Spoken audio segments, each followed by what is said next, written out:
российских военнослужащих подразделений здесь не было и нет. У нас вот напротив стояли россияне, все хорошие хлопцы. А мы нашли там,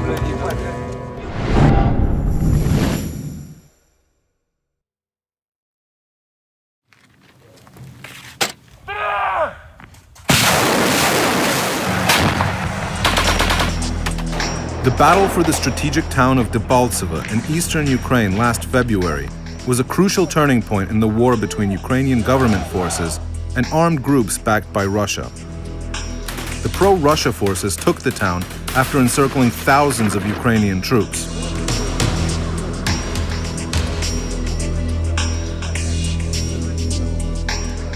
But almost immediately after the Ukrainian defeat, reports started surfacing that it was regular Russian army units that made the victory possible, and that local Ukrainian separatists couldn't have done it alone. Journalists recorded footage showing soldiers of non-European appearance who could not have come from Ukraine. Photographs showed them operating heavy equipment and even playing soccer near Debaltseve. But Russian officials have consistently denied their country's involvement in Ukraine. Говорим прямо и определенно. Российских войск на Украине нет. And on the ground, in the conflict zone, Russian military observers carefully toe their government's official position. Читайте официальную информацию. Российских военнослужащих подразделений здесь не было и нет. So I asked the international observers from the Organization for Security and Cooperation in Europe to see if they would give me a clear answer that would set the issue of Russian soldiers in Ukraine to rest. We report objectively what we see, but it's not up for the OSCE Special Monitoring Mission to draw conclusions on this other than what we directly see. Yeah, but my question was very simple. Are the Russians actively participating in the fighting with their active service member? Have you observed that through your observers? You've got more people here than anybody else. You should be able to answer a question like that. Well, I gave you already a very straightforward answer, that we have reported that we have seen uniformed men wearing the insignia of the Russian Federation. But to make a conclusion or to draw a conclusion that these uniform carriers are actually servicemen from another country is not for me to conclude. Even the international observers didn't want to make any real conclusions. Elliot Higgins is a renowned citizen journalist who's made a name for himself using photographs freely available online to pinpoint the exact location of militants everywhere from Syria to Siberia. I asked him to help me find Russian troops in Ukraine. This is one of the companies that they've been tracking. We've been trying to figure out exactly why they have white armbands. Предназначение обусловлено тем, что на поле боя надо различать своего и противника. Higgins is currently working with an American think tank called the Atlantic Council to produce a report that shows that anyone with an internet connection can prove for themselves that Russia has fought in Ukraine. I met him in Kyiv during one of his research trips. For the core of this report, we're using open source and social media investigation, which means looking at things that are posted online. For example, we've got soldiers who are posting videos and photographs of themselves both inside Russia and Ukraine. We've images of military vehicles that are appearing in Russia and then Ukraine, vehicles that are unique to Russia that have been turning up in Ukraine time and time again. But what's great about open source information is anyone, from their own home can actually go and see and try to piece together the actual truth rather than relying on propaganda. In my mind, there's no doubt that there's evidence of Russia's involvement in Ukraine. We're talking about artillery attacks from Russia into Ukraine, supporting Russian vehicles going into Ukraine, and Russian troops going into Ukraine. We decided to test the report's methodology by looking into the background of a fighter named Bato Dambayev, an ethnic Buryat from Siberia, whose unit on the Mongolian border was said to have been sent to fight in Debaltseve in eastern Ukraine. He seemed like a good target because he was very active on Russian social networks. So this is the profile page of Bato Dambayev on vk.com, which is a popular social network in Russia. And he's got photographs here going back to the year 2013 showing him in his home region, the Buryat Republic in Siberia. Here he's got an album called Army, picture of himself in his Russian army uniform. Here he is with some of his buddies at the base. And here he is taking yet another selfie with a Russian flag patch on his arm. This was posted on the 20th of January, 2015. In other words, just a few weeks before the crucial battle in Debaltseve. But where was it taken? The only way to know for sure was to try to find the spot myself.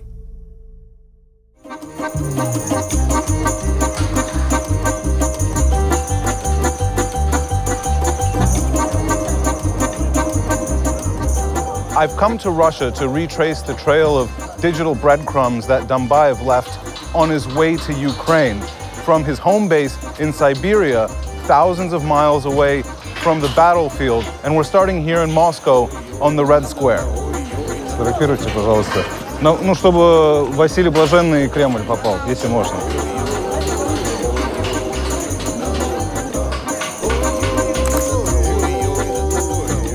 Like so many other Russian soldiers, Dambayev has posted dozens of photographs of himself online.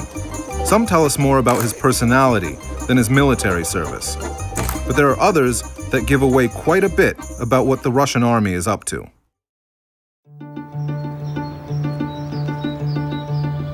My first stop was 700 miles south, where we believed some of Dambayev's photos in uniform were taken.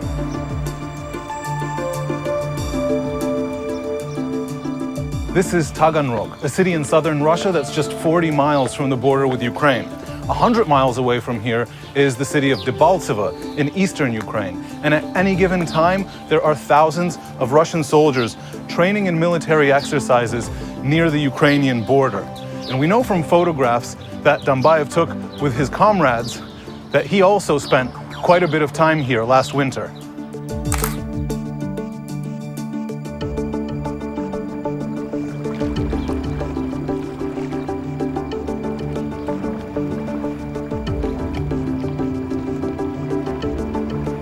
The trip to Taganrog was probably just a bit of R&R on the weekend between drills because most of the other photographs are taken in places that are harder to geolocate, like inside tanks or in the middle of open fields. But this is another picture that they took next to a monument, probably during their break.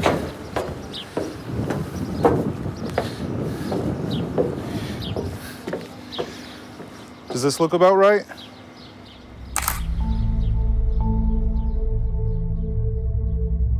So the photo with the Russian flag patch was taken here in Russia, a pretty good indication Dambayev is an active member of the Russian army.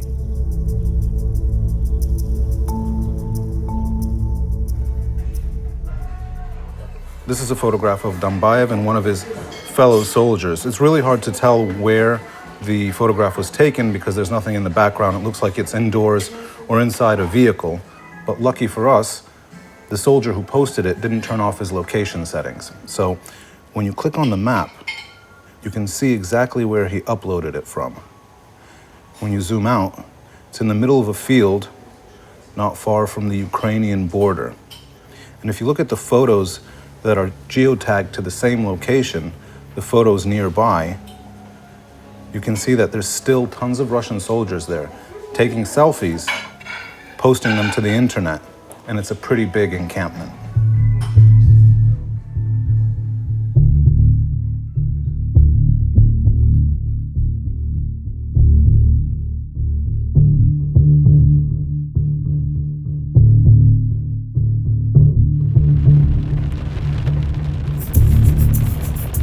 With just a geotagged photo, we headed down a dirt road to see where it would lead us.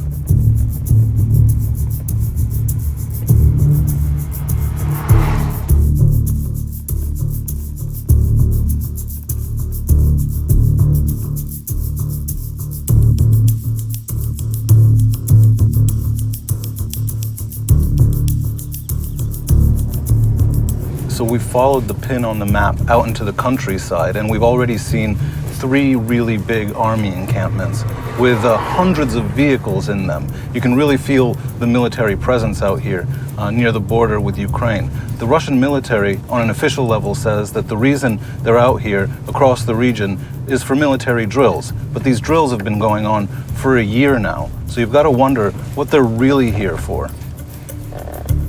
One of the photographs on Bato's profile is different from the rest. In it, he's wearing a uniform, unlike the ones in any of his other posts. Doesn't have insignia. He's wearing a white armband, and he appears to be standing in a battlefield. This photograph was posted in February, around the time of the battles for Debaltseve. So we headed to Ukraine to see if we could find the place it was taken.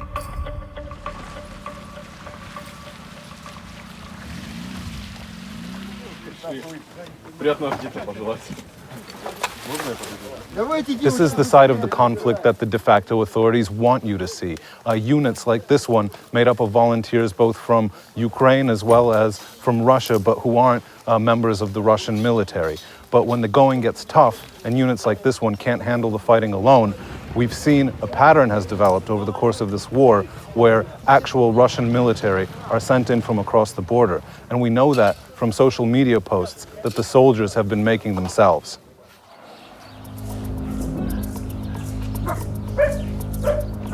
We drove to a town near Debaltseve where ethnic Asians had been sighted to see if any of the locals remembered them. Здравствуйте. Вы не знаете, хозяин этого дома здесь? Здесь.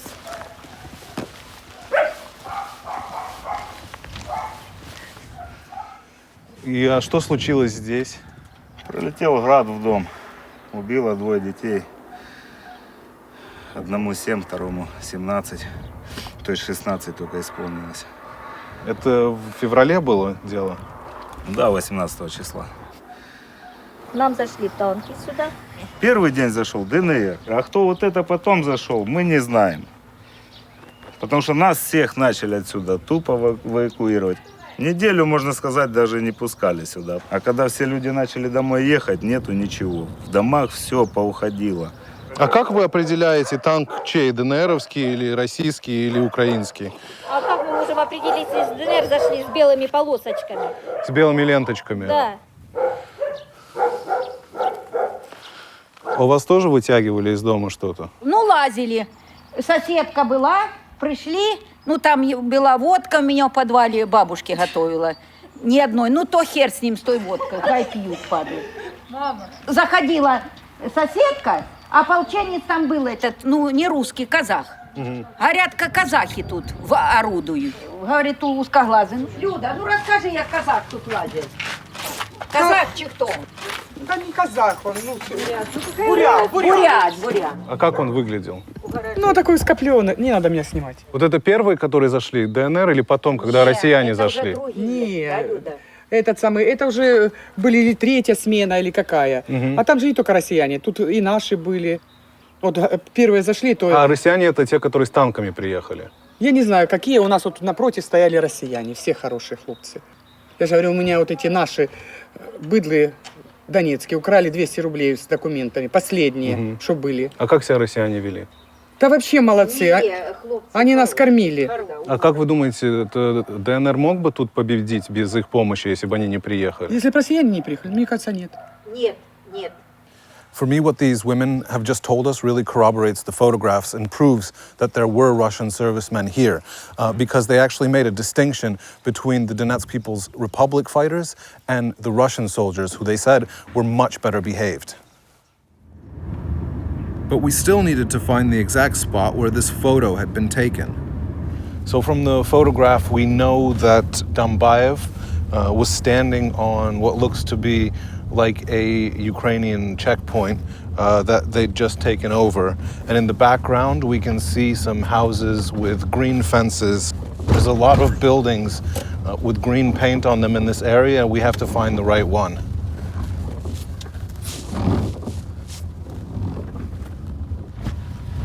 Well, that kind of looks like it, a little bit.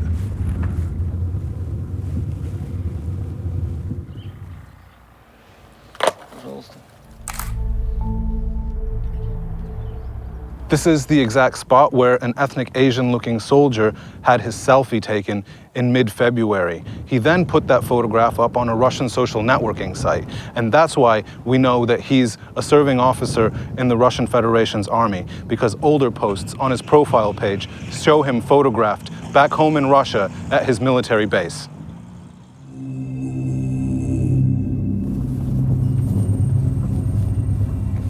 My next stop, almost 4,000 miles east, in Dambayev's home region, a part of Russia that borders Mongolia. This is Ulan-Ude, the capital of Buryatia in Siberia. And I think that Dambayev is actually in this city right now because this very morning he posted a photograph with his son at this spot.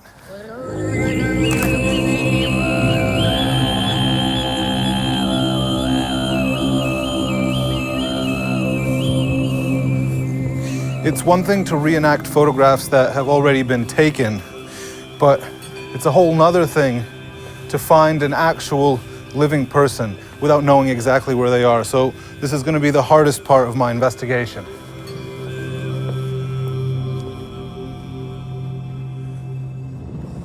We were able to pinpoint the area Dambayev lives in from some of the photographs he posted. Then it was just a matter of asking around the neighborhood.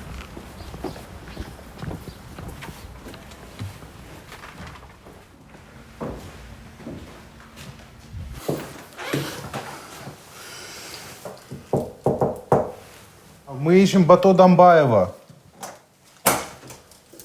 Здравствуйте. Мы делаем фильм «Герои Новороссии», ищем Бато Дамбаева. Бато Дамбаева? Бато здесь живет? Нет его. А когда он будет? Не знаю даже. К родителям уехал. А, понятно. На этой неделе будет? С ним лучше связаться.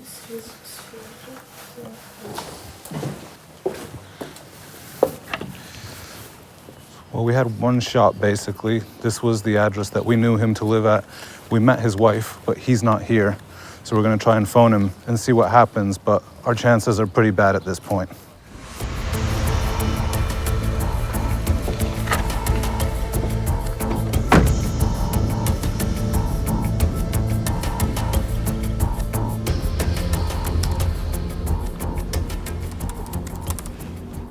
So we've got to let Dambayev know what we're actually doing, tell him about our investigation, to give him the right of reply. So what I'm going to do is create a profile on the vk.com social network, upload the photographs I've been taking of myself and the identical photographs, the original ones that he did. Then I'm going to friend him, and then we'll see what happens. Hooray! I now have my very own VK profile. This is Bato's page as it looks currently, and he still lists his military unit as this one in the city of Kyakhta from 2012 to 2016, so he's still serving. Okay, so should I add him to friends? It's my first friend. Алло. Алло, здравствуйте, Бато? Да. Вас беспокоит Семен Островский. Я хотел вам сообщить, что я открыл страничку в ВКонтакте, где и вас добавил в друзья. И вы можете посмотреть там фотографии, которые я запостил. Там есть и фотографии вас в Украине, и фотография меня на том же месте в Украине. А где фотки будут? Ну, эти фотки, они сейчас только висят у меня на страничке, но через несколько дней они будут опубликованы на нашем новостном сайте в качестве расследования, которое мы проводим.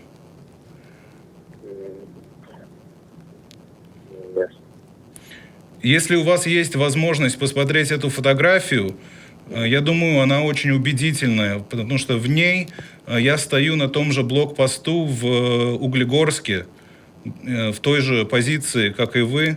Хорошо, посмотрю фото. Посмотрите и скажите мне, каким образом вы попали вот в тот раз в Углегорск на блокпост? Не знаю, посмотрю, может, ошибаюсь там. Может, другая фотка. Ну, очень трудно ошибаться в ней, как бы, я там был. Да, я говорю, там не был, может, путаете там. Ну, может быть, вам просто сказали, что надо так говорить? Нет. Если я там не был, как могу такое сказать? Ну, взгляните на фотографию, потом перезвоните мне, если что. Хорошо, спасибо. Не за что. Well, basically, we've told him what's up, we've given him the chance to respond, and now it's up to him. After less than 5 minutes, we saw that Dambaev was active on the website and called back. Алло, это еще раз я. Угу. Ну, вы успели посмотреть фотографии? Да, посмотрел, да. Ну и что скажете? Нет, что-то ошибаетесь.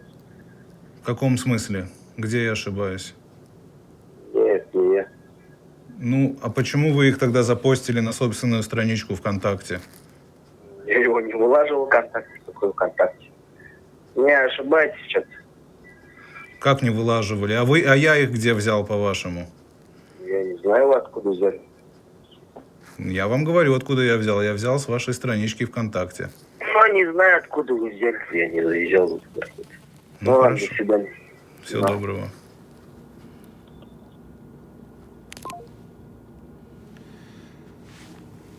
He's been good and prepped.